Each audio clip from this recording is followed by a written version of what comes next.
US Rugby Happy Hour Live. Interviews with the biggest names in American rugby. The New England Free Jacks, Major League Rugby champions. One-on-one to score. Here are your hosts, Bill Baker and that other guy. Hello, everybody. This is US Rugby Happy Hour live today. Thank you all for tuning in. In just a few minutes, 2025 MLR first pick overall, Will Sherman joins us all the way from Sydney, Australia. Lots to talk about and a lot of excitement about this young player out of UCLA. But in the meantime, the other guy is a different guy in the show tonight. Welcome, Thomas Grant. Willsy, how are you? I'm good, mate. I don't quite have the rugby playing pedigree as Will Sherman, but happy to fill on the shoes of Fitzy, the golden shoes. So hopefully I can do a good job as co-host tonight, Bill. The accent alone makes you a better rugby player than most people in this. No, just kidding. That's not Will, it's MLR off season. A bit of a stumble, obviously, we've all heard with different teams. Yeah. But how have you personally been keeping yourself busy? Yeah, mate. No, as you said, it's been a busy off season and not necessarily for the right reasons. But, you know, hopefully there's light at the end of the tunnel. I think we're sort of taking it day by day at the moment, and it's definitely stressful, and it's tough not knowing whether you'll have a job or not next year. But again, for me, you got to stay positive, and there's been lots of positive things to keep busy. And we took our academy over to Wales, which was an awesome opportunity for our juniors to get some development here with the Free Jacks Academy. We've obviously had the draft process, which we're going to no doubt speak about with Will. And then I was actually out in Rugby Town at the Rugby Town Sevens. That was my first time heading out there. I've actually got the bucket hat here, the Rugby Town Sevens bucket hat. And I was really impressed with the quality of that tournament and just the way they put it on. It was just a really enjoyable 3 days out there in Denver. So, hey, whenever you're not busy, whenever you find yourself unbusy, it's rugby that fills in the gaps, as I've found. So yeah. But you've been busy since March. Well, obviously before the MLR season. And I apologize, I didn't introduce you properly. Thomas Grant's with the New England Free Jacks, MLR sideline reporter. Maybe I did. I forgot already. But with that said, you went from running the Boston Marathon to celebrating back-to-back championships for the Free Jacks. Is there a night you haven't had a beer at least? No. And it's probably been the demise of my physical and mental health a little bit, to be honest. I mean, it seems ages ago that the marathon happened, which was, I mean, that was the toughest thing I've done in my life, but it was super, super rewarding. Super glad I did that. But it probably ignited the spark of a 3 to 4 month plummet of my health. So eating and drinking probably hasn't been the best over the little wee while, but I guess you've got to enjoy those moments. They can only happen once in a lifetime. But I'm back on the grind now, getting back into that body shape that I need to be, Bill, which is exactly. Yes. Well, speaking of shape, I mean, a lot of great in shape rugby players enter the draft this year. Will, give us your overall thoughts on this year's draft pool, including our guest coming here, Will. And also, I want you to talk specifically about the Free Jacks picks as well. Yeah, no, really, really talented draft class this year. And obviously, it's more hotly contested now. These players have less teams to go to. So it makes those picks even tougher and tighter for selection. I guess we've done a really good job over the past few years of not necessarily finding out a lot about their rugby ability on the field, but we really want to find out what makes these players tick off the field as well. You know, what makes them get out of bed in the morning and their aspirations off the field. I think that's where the Free Jacks have done a really good job. And I guess the catalyst of winning the championship is you don't get a really high pick. So we've really had to do our research and make sure that we're getting the right person through the door that's not only going to add to the training and playing environment, but really add to the off-field environment as well. So, we've got some really awesome picks coming in. Adam Chadwick, and Tavita Mappa out of Life University. Life has been a little bit of a subconscious relationship there for us. We had Matt Carey on last year out of Life. Then we've got Jack Warrabell and Remy Thompson who have played for our academy, and that's sort of the first time we've drafted a couple of academy products, which selfishly I'm really pumped about. It's a good way for us to tell those homegrown stories and reward a couple of local talents. You mentioned Life East, obviously in Atlanta, has been a strong club even since my playing days in Atlanta many years ago. Life West, are they starting to put out some quality players? Yeah, no, they totally are, and I'm really going to be watching the ARP this year, the American Rugby Premiership, with a lot of eyes. I think it's going to be the best ARP we've seen in a long time, and I can speak on behalf of Mystic River here. They've got a really talented roster, and I think that, I guess you could call it the minor league below the major, is really starting to strengthen and provide meaningful minutes to those guys. But yeah, Chadwick and Mupper are front rowers, and you can never enough front rowers in your environment. So I know they're going to add a lot of value on the training paddock as well. And speaking of ARP, last thing, my old club in Atlanta, which just alluded to, Atlanta Old White, is behind the Atlanta Rugby Premiership side, who is now entering the South Conference, whatever it is, of that division. Yeah. There's some strong players in that pool in those teams. Are you going to be able to travel outside the New England area, or are you mainly sticking around here? Yeah, mainly sticking around here, purely due to money. Yeah. can't quite afford to get on the plane, but I think the nature of the beast now is we've got the VO live streams and the huddle and the ability to clip footage and have a look at players. But I know Mystic play White Plains this weekend, which will be a really quality contest. White Plains have got a lot of Fijians this year, so they'll be a tough team to take down. I bet. Last note about the Atlanta team, I know they got a few former Canadians, including Matt Heaton. Some quality MLR players from LA as well in there. So you see it, and also a handful of guys from their D2 national championship side this past season. So I'm excited for them personally. Obviously, I'm part of that board still, so it's great to see them go. Great to see ARP, doing well and generally speaking, and also the West Coast version as well. All right, Wills, let's do it. We before we jump into our guest here, listeners, please like, follow, and subscribe to this live show, the YouTube channel, Facebook, or the podcast replay. All these shows are released as a podcast the following day. Please do that. Share the show with your friends, your enemies, whoever. Your mother probably would love to listen to this episode.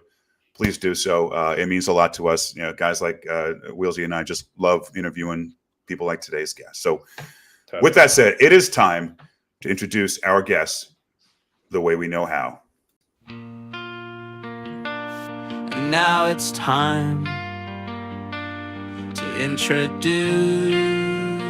our guest. Number 5 on the mighty Bruins field, but number 1 in the 2025 Major League Rugby draft. Known for his work rate, physicality, and rugby IQ, even Randwick Rugby Club knew. Let's welcome to the show Anthem Rugby's newest hire, Will Sherman. There you Wow. You didn't need me to say it. The song said it, man. How was that? I don't know what to say.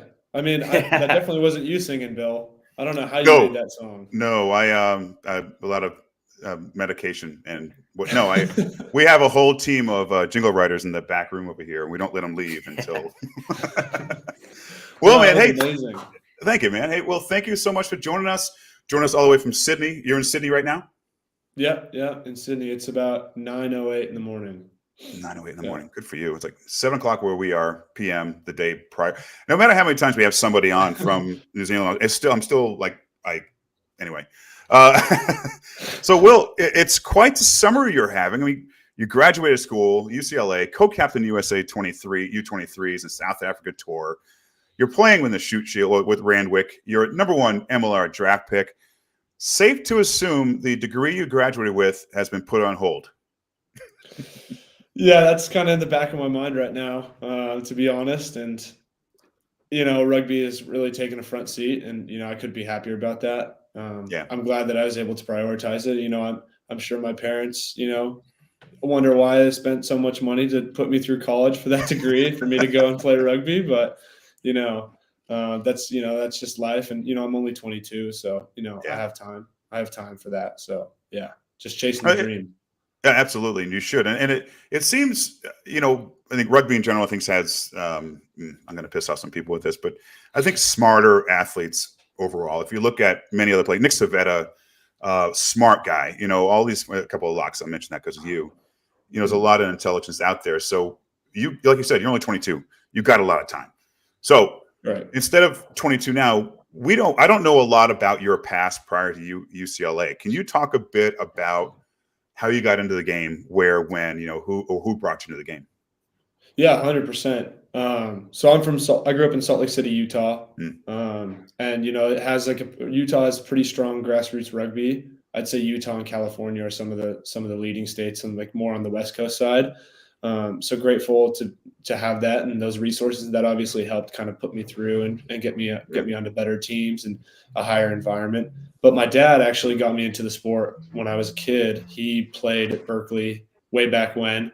And it's pretty funny. It's a kind of a full circle moment, but he discovered rugby when he came out to Australia as a teenager, and just saw some rugby out here and didn't really know what it was, and went back to California and was like, I want to play that. That looks like a fun time, and got into it. So I might never have ever played rugby, or my family might have never found out about it. So it's pretty funny that I'm back in the same place where he discovered it so many years ago. So it's pretty cool. That is brilliant. Well, jumping in, when did you, I guess, go to UCLA? When did you sort of have those aspirations to be a professional rugby player? Did you want that when you started playing in Salt Lake City, or was it sort of a newfound college dream for you? Yeah, that's a really good question. And in high school, I played both ice hockey and rugby. Those were like my two main sports. And, I probably in my early years of high school, I wanted to take hockey all the way. And, I'd spent so much time on that. And then it's probably about my senior year of high school where I was like, you know what, I think rugby's a better fit for me. I'm enjoying it more. And then went into college. And, as a freshman in college, I was, pretty a lot smaller, a little underdeveloped, wasn't really sure what I was getting myself into. And then had a big year, playing against men and seniors in college. And, that's kind of when I decided I'm going to give this my all, and I'd like to give professional rugby a crack and just see what I can do over these next 4 years. So, yeah, it was really kind of when I got to college is when I decided, I'll give it my everything and just see where I can take it. Wait, sorry, Wills, let me jump in. How tall were you your freshman year? I think I came in my freshman year just shy of 6'4", maybe 6'3.5". So I grew about over an inch in college. That's a pretty tall hockey player. I mean, there are definitely some NHL players pretty tall out there, but yeah. Defender? Were you? I was actually a center in my later years. So I love the face off, I was pretty much only on the ice to check and fight people. So in high school? Yeah.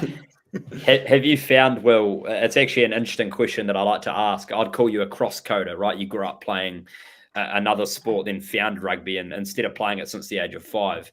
Have you found any of those skills from your other sports transfer into the game of rugby?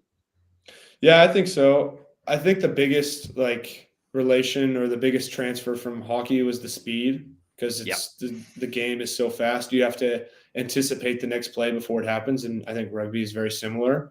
You have to think about the next job all the time, and you have to think very quickly on your feet. And so I think that was really helpful for me to start thinking about that and the processes of a free flowing game, rather than if I'd played American football where it's one play, you get a break, one play.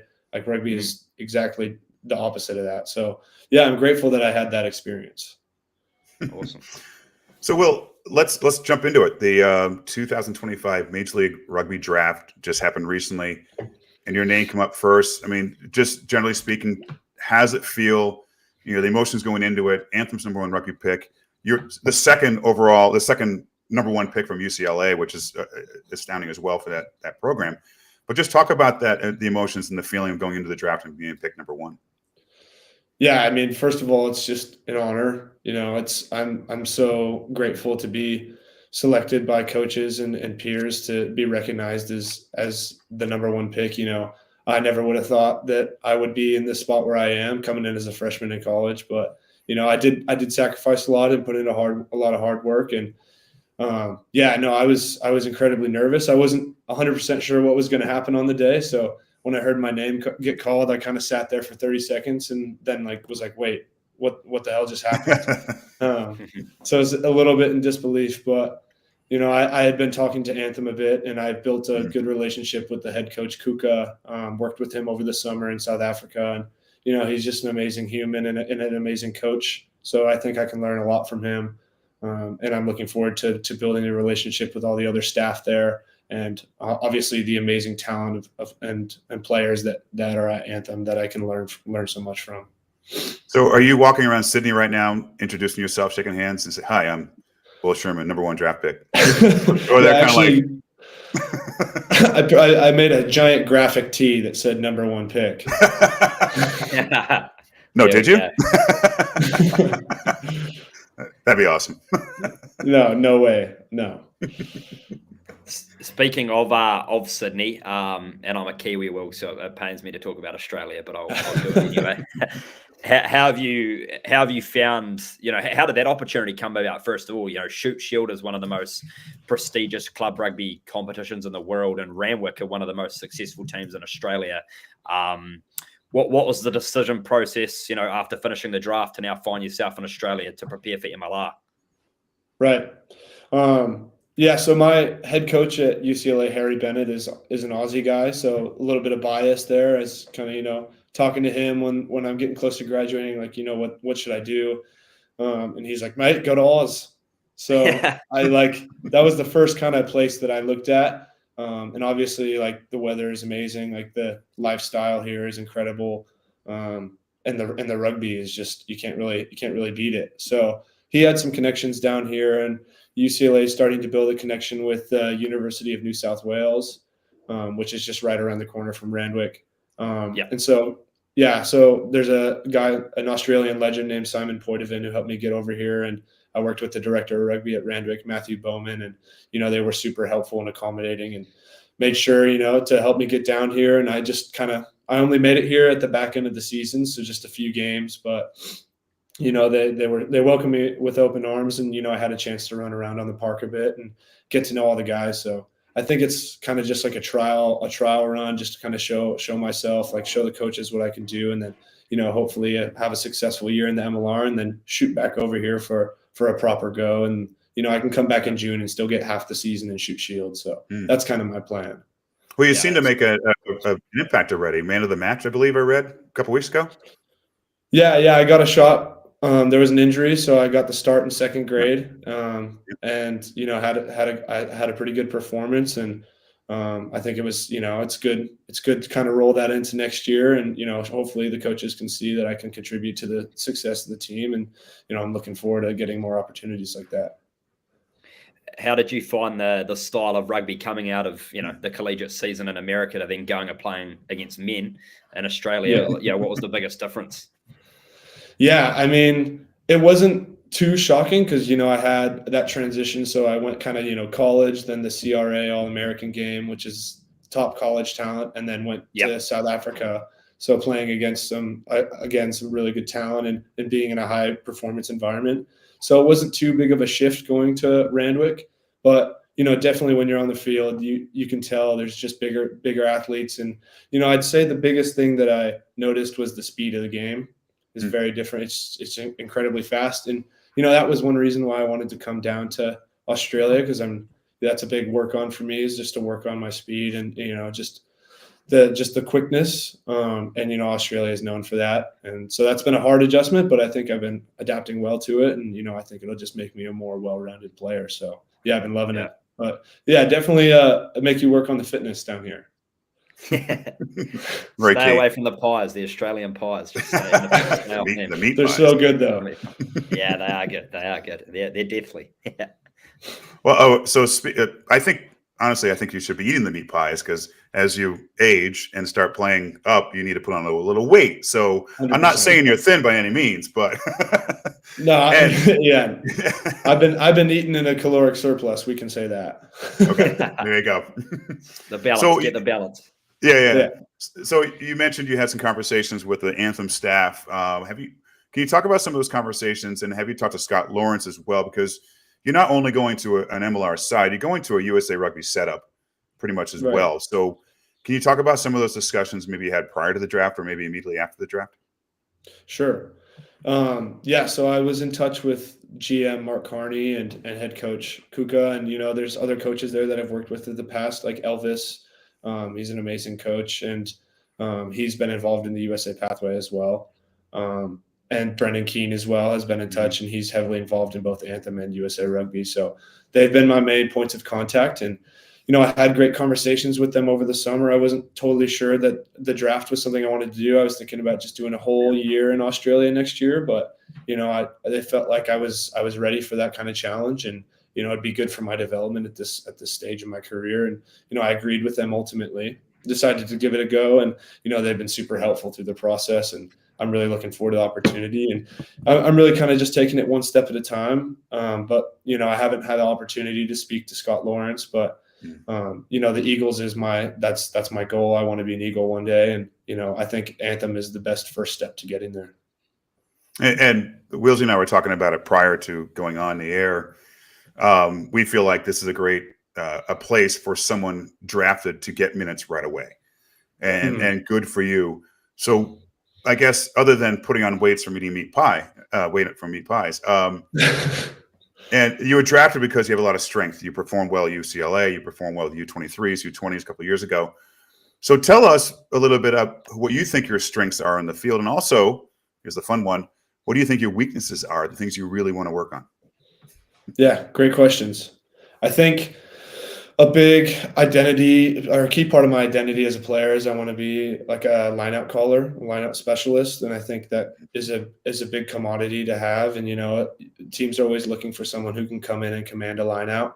And I absolutely love the details. I like watching the film and, stepping into the footwork and, like if you jumped an inch off the mark, like that's going to create a different throw. And, I love all that kind of detail and all that stuff. So I think that's one of my strengths and definitely one of my focus points. And I think that's where I can make a difference.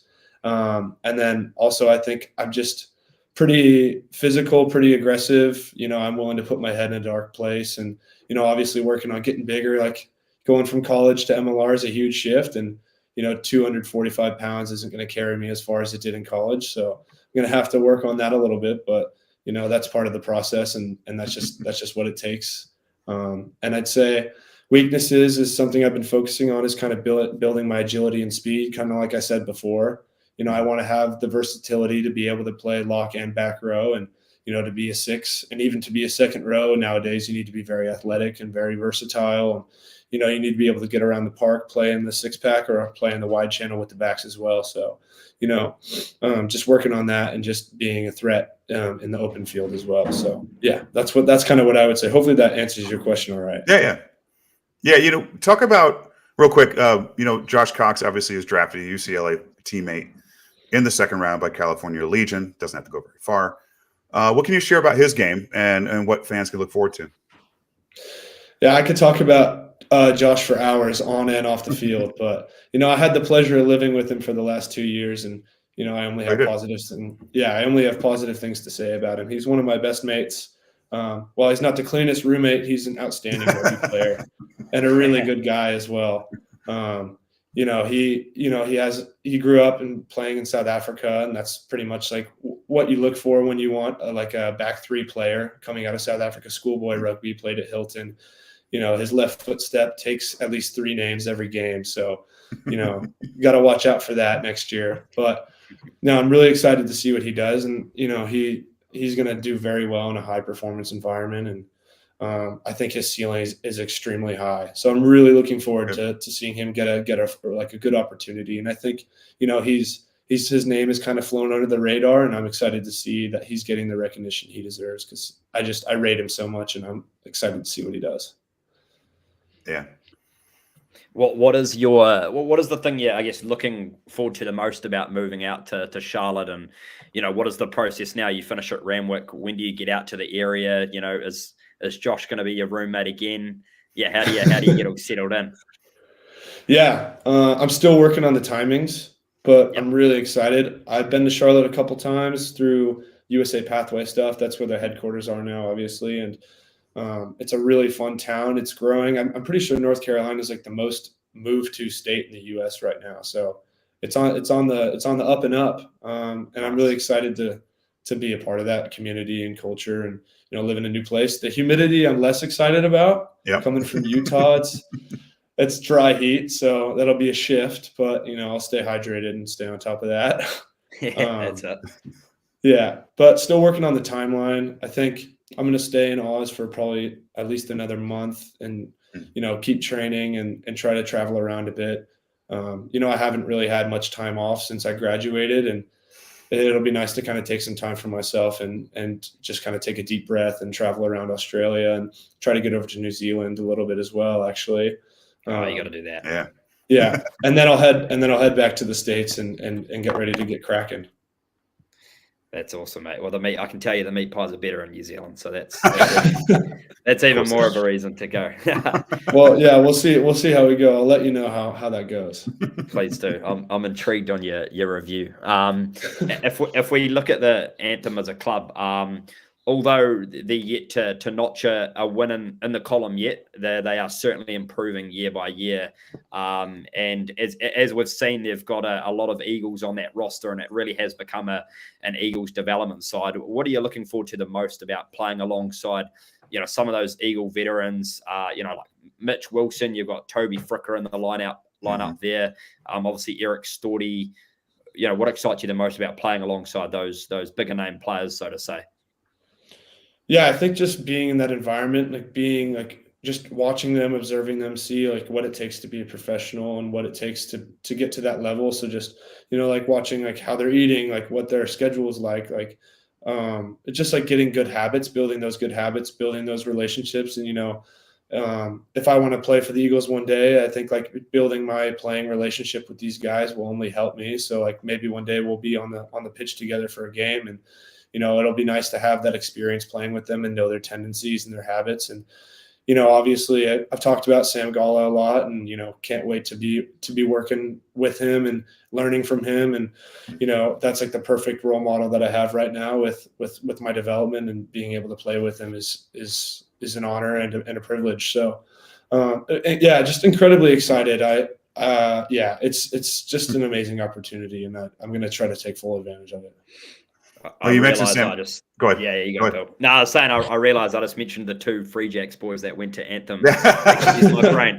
But how can you forget Sam Goller, and he's had his injury troubles, over the past season, but he's such a great leader to mold yourself off of. Will, coming into a pro environment for the first time. So you're completely right. What an example.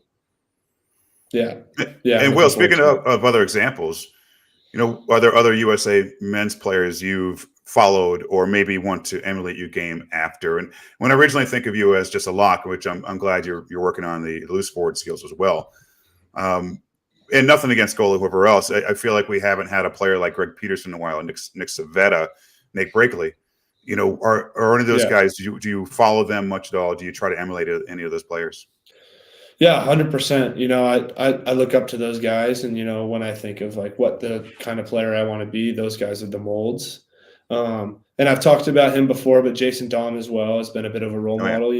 He was close to me being in LA, and I had the opportunity to do a training session with him, and he's just the nicest guy, very accommodating, and he's very intense as well when he's on the field. So, but yeah, no, he's been super helpful. He's been in my corner, and I love watching him play on the biggest stage. So yeah, just trying to, mold myself after the greats is really all I can do. And, hopefully I can kind of live up to their names and get up to that kind of same level on the podium as them, because, they are incredible players.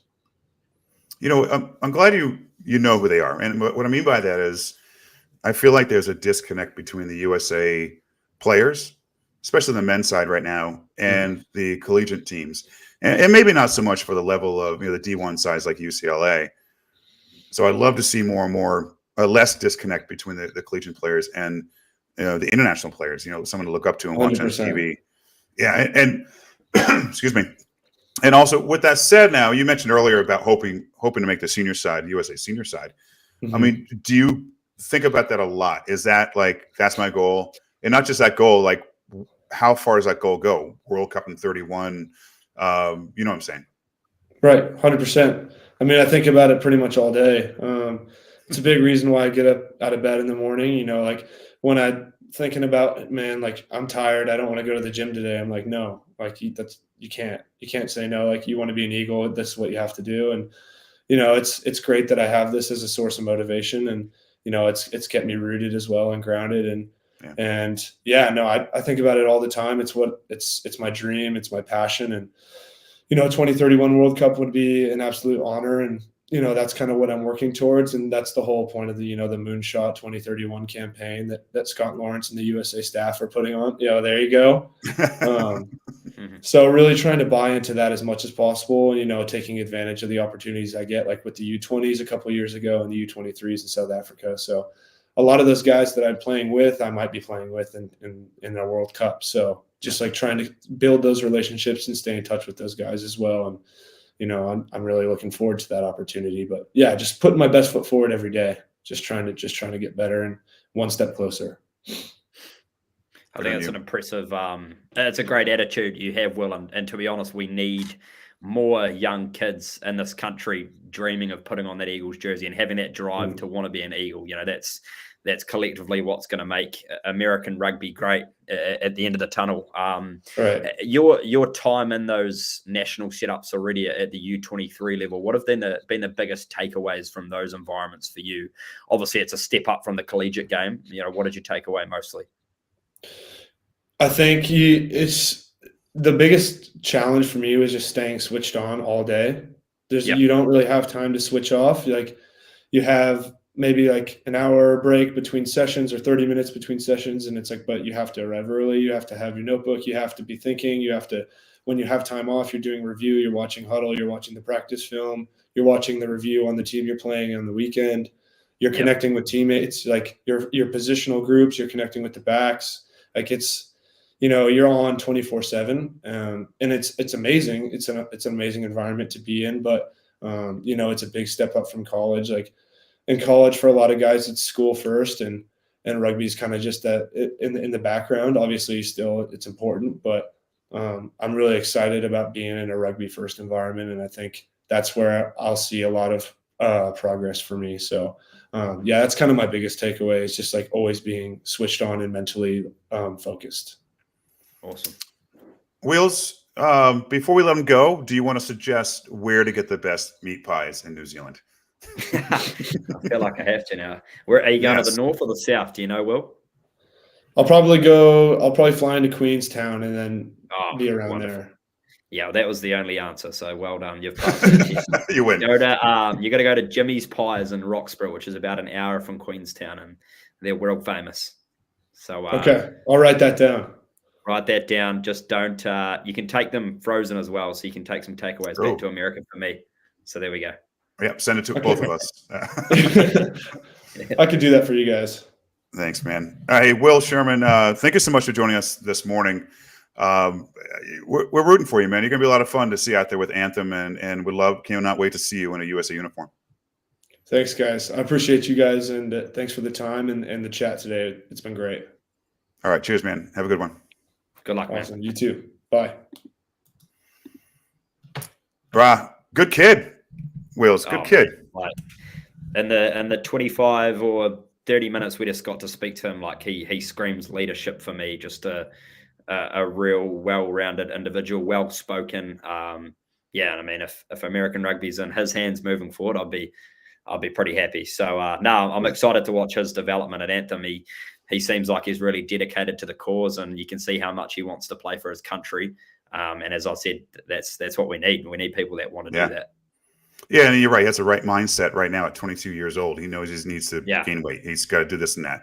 He knows the 2 days, 3 days, whatever. That's what it takes to get to that next level. So I hope he's the key, at least, to helping Anthem getting their first win this next season, which I think is going to happen. Whether it's him or not, I think the Anthem's definitely going to secure a win this year. But yeah, I'm excited for him. I'm looking forward to see how he does. And the rest of the draft, including the Free Jacks draft picks as well. So hopefully they all pan out well.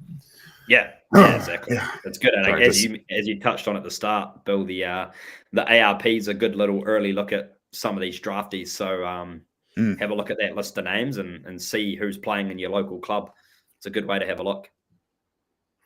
Wheels, thank you so much for jumping in today with us, in for Fitzy. Unfortunately, couldn't make it, but always a pleasure to have you on this, and always a pleasure to see you out in the pitch. Hope to see you again in person very soon. Look forward to it, Bill. Thanks for having me, man. Appreciate it. Cheers.